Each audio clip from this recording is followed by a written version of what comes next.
श्रीमद्भगवद्गीता प्रथम अध्याय श्लोक 3।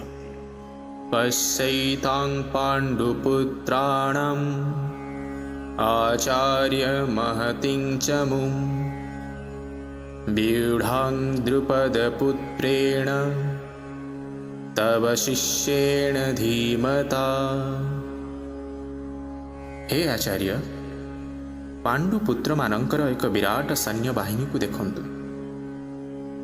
यह आपणकर अति बुद्धिमान शिष्य द्रुपद पुत्र दृष्टद्युम्न द्वारा व्यूहकार सज्जित होइछि। एठारे व्यूहकार अर्थ हेउछि एक एमिति विशेष प्रक्रिया रे सेना मानंकु छेड़ा करेबा।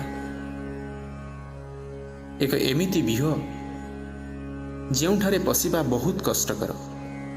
जदि भी कहीं भीतर को पशिबारे सफल हेउछि, बाहरिबा बहुत कष्टकर। दुर्योधन जड़े विशिष्ट कूटनीतिज्ञ थिले। सेठारे विशिष्ट ब्राह्मण सेनापति द्रोणाचार्यंकर भूल देखा इच्छा करिसंदी। द्रोणाचार्यंकर द्रुपद राजंक सहित कौनसी राजनैतिक कलह थिला। द्रुपद हेउचंती अर्जुनंकर स्त्री द्रौपदींकर पिता। एक कलह जोगु द्रुपद एक विराट यज्ञानुष्ठान कले। से यज्ञरु तांकु यही वर मिलता जे से एपरि एक पुत्र लाभ करिवे जे कि द्रोणाचार्य को बद्ध करिबारे सक्षम हेबो। एक कथा द्रोणाचार्य भल भाव जानिथिले। से जणे उदार हृदय विशिष्ट ब्राह्मण होइथिबारु सेथिपई जेतेबेले द्रौपदंक पुत्र दृष्टद्युम्न अस्त्र विद्या शिक्षा करिबा निमित्त तांकर शिष्य हेबाकु गले, सेतेबेले से तांकु समस्त गुप्त युद्ध कौशल बिना द्विधारे शिक्षा देथिले।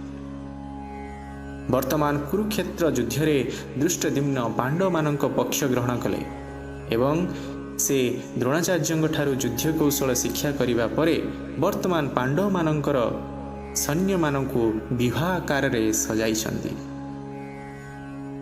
दुर्योधन एठारे द्रोणाचार्यंकर एही भूल को जणाउछंती। जेतेबेले पांडव मानक विरुद्ध युद्ध करिवे जेपरि कलह नीति अनुसरण न करंती। विशेषकरी अर्जुन तांकर जने अति विशिष्ट मेधावी तथा प्रिय छात्र थिले। दुर्योधन तांकु सावधान कराई देले जे से जदि युद्धरे कलह नीति अनुसरण करंती ताहाले पराजित हेबाकु पड़िबो।